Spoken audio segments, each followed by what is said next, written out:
दोस्तों, मैं हूं doctor Amit Shukla, life style and basic health care expert. अपने channel science and art of health के इस एपिसोड में हम आपका स्वागत करते हैं। दोस्तों, आज हम एक नई समस्या के साथ फिर उपस्थित हुए हैं। आज हम एसिडिटी या गैस्ट्राइटिस के बारे में बात करेंगे। इसके क्या कारण हैं और इसको हम कैसे बच सकते हैं और इसकी क्या होम रेमेडी है, इन सभी मुद्दों पर हम बात करेंगे। तो दोस्तों, एसिडिटी क्या होती है, पहले इसके विषय में थोड़ा हम जान लें। जब हम खाना खाते हैं तो खाना फूड पाइप के द्वारा हमारे स्टमक में पहुंचता है। स्टमक में जब पहुंचता है तो वहां पर एक प्रकार का एसिड बनता है जिसको हम हाइड्रोक्लोरिक एसिड कहते हैं, HCl कहते हैं। इस खाने HCl का काम होता है कि खाने को डाइजेशन में मदद करता है, प्रोटीन के पाचन में मदद करता है। इसके अलावा जो कोई भी इन्फेक्शन खाने में मौजूद है, प्रेजेंट है, उसको भी ये दूर करता है। लेकिन कभी कभी ऐसा होता है कि हमारे लाइफस्टाइल या बहुत सी ऐसी कंडीशन हैं जिनके द्वारा हमारे स्टमक में HCl का जो प्रोडक्शन है, एसिड का प्रोडक्शन बहुत ज़्यादा हो जाता है, हमारी ज़रूरत के से ज़्यादा हो जाता है। और ऐसी स्थिति में ये फूड पाइप में जाने लगता है, जिसके कारण हमें चेस्ट पेन होता है या जलन होती है। तो ऐसी स्थिति को हम एसिड रिफ्लक्स कहते हैं और जिसके कारण डिस्कम्फर्ट भी महसूस होता है। तो आइए हम जानते हैं कि इसके क्या कारण हैं जिसके कारण कि एसिड प्रोडक्शन बहुत ज़्यादा होता है। और तो सबसे पहला जिसका रीजन है H pylori infection. H pylori infection बहुत कॉमन है और ये देखा गया है कि जिनको एसिडिटी ज़्यादा होती है उनको एच पाइलोरी इन्फेक्शन होता है। तो एक कारण ये आ जाता है। इसके अलावा जो नॉन वेज बहुत खाते हैं उनको भी एसिडिटी की यानी एसिड प्रोडक्शन की समस्या बहुत ज़्यादा हो जाती है। एसिड बहुत ज़्यादा मात्रा में उनके स्टमक में बनता है, तो नॉन वेज खाने से भी बनता है। इसके अलावा जो एल्कोहलिक होते हैं, जो एल्कोहल का सेवन बहुत ज़्यादा करते हैं, उनको भी एसिडिटी की समस्या होती है। या टोबैको च्यूइंग करते हैं, जो तम्बाकू खाते हैं, किसी भी फॉर्म में तम्बाकू खाते हैं, या इसके अलावा जो स्मोकिंग करते हैं, स्मोकिंग के द्वारा भी एसिडिटी बहुत ज़्यादा होती है। इसके अलावा जो कार्बोनेटेड वाटर यानी जो कि सोडा वाटर या जो ऐसे बीवरेज जिनमें कि कार्बन डाइऑक्साइड खुली हुई होती है, बहुत से ब्रांड हैं उनको आप लोग जानते भी होंगे। तो कार्बोनेटेड वाटर पीने के कारण भी एसिडिटी की समस्या बढ़ती है। इसके अलावा जो स्ट्रेस में रहते हैं, जो तनाव में रहते हैं और प्रॉपर नींद नहीं आती जिनको, उनको भी एसिडिटी की समस्या होती है। इसके अलावा जो दर्द निवारक दवाइयों का सेवन करते हैं, पैरासिटामॉल है, ब्रूफेन है, डाइक्लोफेनेक है, ऐसी दवाइयों का सेवन करते हैं, उनको भी एसिडिटी की समस्या बहुत ज़्यादा होती है।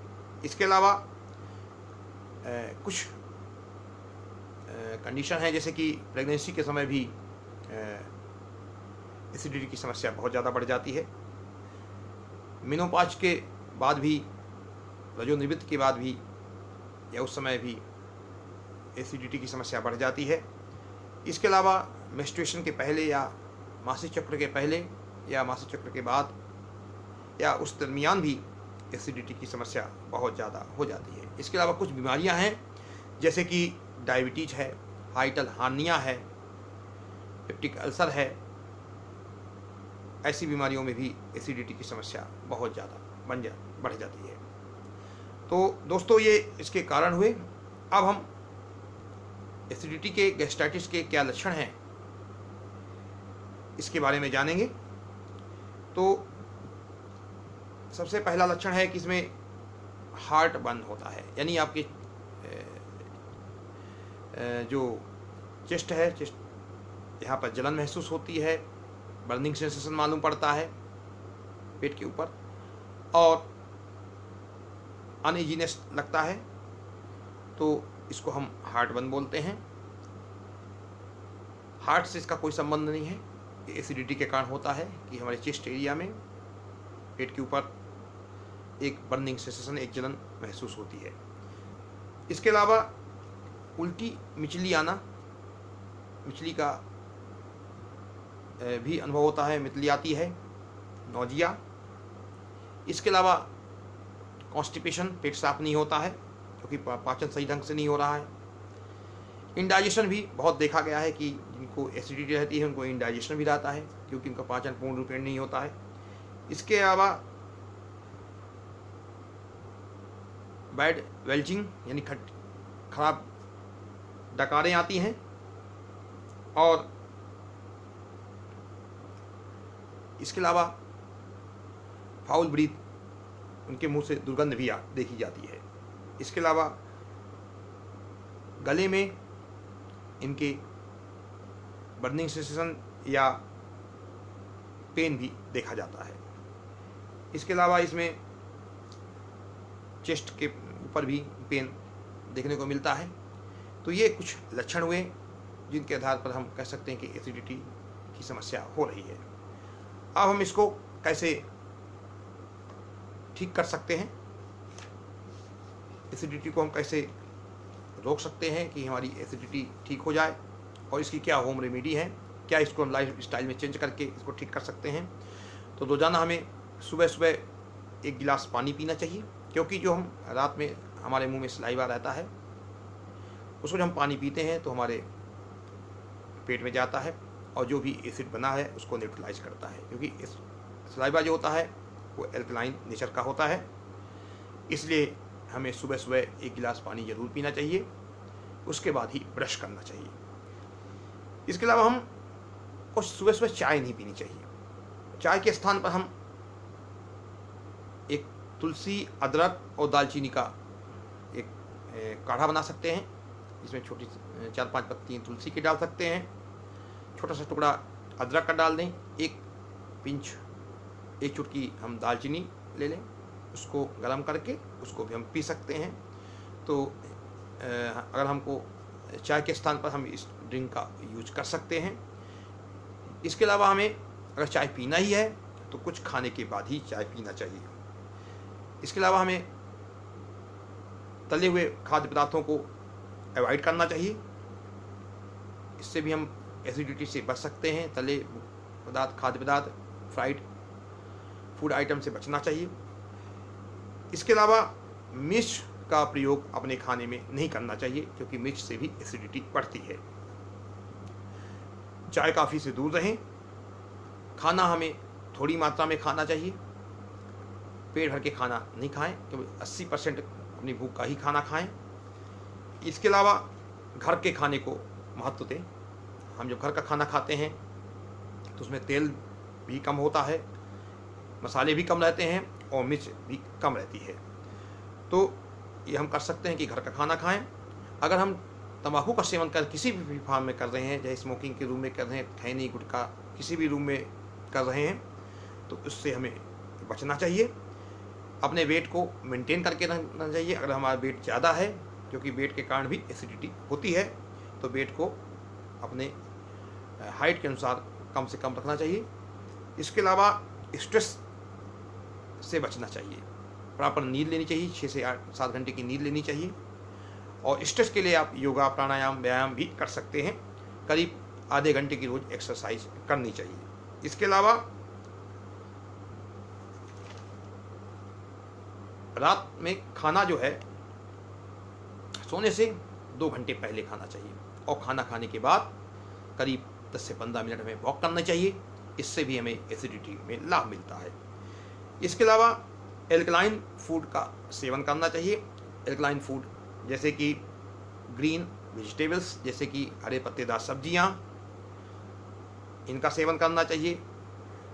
और फ्रूट्स, सलाद, इनका भी सेवन करना चाहिए। इससे भी हमें एसिडिटी में लाभ मिलता है। और जैसे कि सीड, तरबूज के बीज, खरबूजा के बीज, इनके भी को भी हम यूज कर सकते हैं। ड्राई फ्रूट का भी उपयोग कर सकते हैं। और इसके अलावा हमें खीरा है, एल्कलाइन फूड है, इसका भी हम सेवन कर सकते हैं सलाद के रूप में। और हमें एसिडिक फूड से बचना चाहिए। एसिडिक फूड में जैसे कि नॉन वेज नहीं खाना चाहिए। जिनको एसिडिटी की समस्या है, मांसाहार से बचना चाहिए, चाहे वो रेड मीट हो, चाहे अंडा हो, फिश हो, इनसे बचना चाहिए। इसके अलावा चना है, छोला है, राजमा है, बीन्स हैं, इनसे भी बचना चाहिए।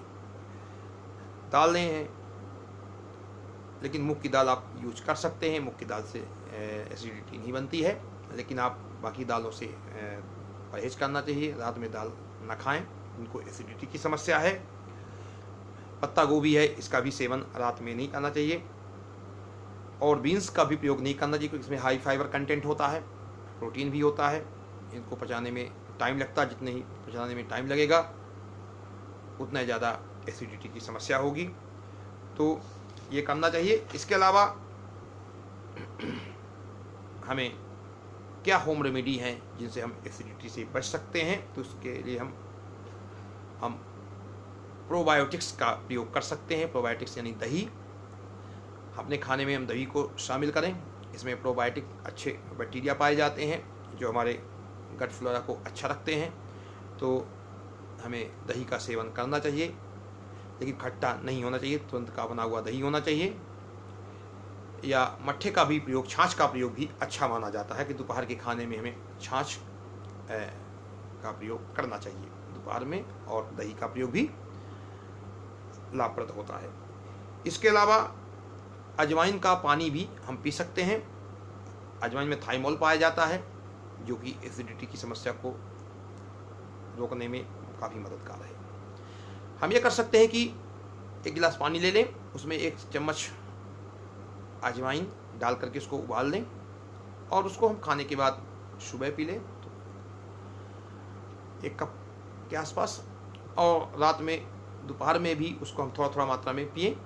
जितनी बार खाना खाएं उतनी बार हम इसको पी सकते हैं। अजवाइन को पानी में उबाल करके उसको ठंडा कर लें, ठंडा करके बस छान लें, और उसको खाना खाने के बाद हम उसको पिएं। इससे भी हमें लाभ मिलता है। इसके अलावा हम सौंफ का भी, खाना खाने के बाद हम 1 चम्मच सौंफ खाते हैं, उससे भी हमें लाभ मिलता है। जीरा पाउडर को भी हम बटर में मिला करके या दही में मिला कर यूज कर सकते हैं, उससे भी हमें एसिडिटी की समस्या में लाभ मिलता है। इसके अलावा अगर हम ठंडा दूध पीते हैं, ठंडा दूध, इससे भी एसिडिटी की समस्या में लाभ मिलता है। आप अगर एसिडिटी होनी है तो आप ठंडा दूध लीजिए। ठंडा करके दूध को, थोड़ा सा कोल्ड रहना चाहिए, और उसको अगर पीते हैं तो उससे भी एसिडिटी की समस्या में, लेकिन मात्रा बहुत ज़्यादा नहीं होनी चाहिए। जिनको ग्लूकोज इंटॉलरेंस है उनको नहीं पीना है, लेकिन अगर दूध पीने से किसी को कोई समस्या नहीं हो रही है तो आप ठंडा करके दूध को, फ्रिज में रखा दूध अगर आप ठंडा दूध पीते हैं तो उससे भी लाभ मिलता है। इसके अलावा कोकोनट वाटर का भी यूज हम कर सकते हैं। इसमें बहुत से इलेक्ट्रोलाइट पाए जाते हैं कि जो कि आपके एसिडिटी को, जो एसिड है उसको न्यूट्रलाइज करता है। गुनगुना पानी भी लाभप्रद होता है, गुनगुना पानी भी पी सकते हैं। वाटरमेलन जूस भी पी सकते हैं, या वाटरमेलन खा सकते हैं। या ऐसा कर सकते हैं कि बटर मिल्क लें, मट्ठा लें, छाछ लें, उसमें धनिया की पत्ती डाल दें, 2-4-6 पत्ती धनिया की पत्ती डाल दें, उसमें थोड़ा सा हींग डाल दें, और काला नमक डाल दें, थोड़ी सी काली मिर्च भी डाल सकते हैं, 1 चुटकी भर, और इसको पीने से भी लाभ मिलता है। इसके अलावा हम अदरक का 1 चम्मच रस लें, उसमें 2 चम्मच हनी मिला दें, शहद मिला दें, और 1 चम्मच नींबू का रस मिला दें, और उसको 1 गिलास गर्म पानी में मिक्स कर दें। 1 चम्मच अदरक का रस, 1 चम्मच नींबू का रस, 2 चम्मच हनी, और 1 गिलास गुनगुना पानी, इसको मिक्स करके इसको पीने से भी हमारे एसिडिटी में लाभ मिलता है। इसके अलावा अगर हम लौंग को चूसते हैं, उससे बहुत सारी मात्रा में सलाइवा निकलता है, लार निकलता है। चूँकि लार हमारा एल्कलाइन होता है, तो ये हमारे एसिड को न्यूट्रलाइज करता है। बनाना यानी केला खाने से भी एसिडिटी में लाभ मिलता है। अगर आपको एसिडिटी हो रही है तो आप केला खा सकते हैं, इसमें पोटेशियम होता है, और फाइबर भी मात्रा में पाया जाता है। तो ये हमारे एसिडिटी को रोकने में कारगर है। इसके अलावा पपीता भी एसिडिटी को रोकने में मददगार होता है, क्योंकि इसमें पैपेन पाया जाता है जो कि डाइजेशन को इम्प्रूव करता है और हमारे खाने को पचने में मददगार है, इसलिए खाना जल्दी पचता है और एसिडिटी नहीं होती है। इसके अलावा हल्दी का भी हम सेवन करते हैं तो इससे भी लाभ मिलता है। हल्दी को आप एक आधा चम्मच हल्दी अगर आप गुनगुने पानी के साथ लेते हैं तो ये हमारे जो म्यूकस लाइनिंग है उसको मजबूत करता है। इसके अलावा ये इन्फ्लेमेशन को भी दूर करता है। इसके अलावा हम अगर गुड़ का एक छोटा सा टुकड़ा गुड़ लेते हैं, उसको चूसते हैं, तो वो भी हमारी एसिडिटी को रोकने में मददगार है। क्या कर सकते हैं कि इसमें गुड़ लें, उसको धीरे धीरे चूसें, इकट्ठा ना खाएं। तो चूसने से उसमें क्या होता है कि इसमें पोटेशियम की मात्रा भी अच्छी होती है और मैग्नीशियम की भी मात्रा अच्छी होती है। पोटेशियम जो क्या करता है कि एसिड के सिक्रेशन को रोकता है और जो मैग्नीशियम है ये हमारी म्यूकस लेयर को प्रोटेक्ट करने में मददगार है। तो गुड़ भी आप खा सकते हैं एसिडिटी को रोकने में, लेकिन छोटा सा टुकड़ा लेकर के उसको इकट्ठा नहीं खाना है, चूस चूस के खाना है। तो दोस्तों आज हमने एसिडिटी क्या है, एसिडिटी के क्या लक्षण हैं और इसको हम कैसे रोक सकते हैं और इसकी क्या होम रेमेडी है, इस पर आपको एक जानकारी दी। अगर चैनल आपको अच्छा लगा तो इसको सब्सक्राइब करें और लाइक करें, शेयर करें। चैनल देखने के लिए बहुत बहुत धन्यवाद।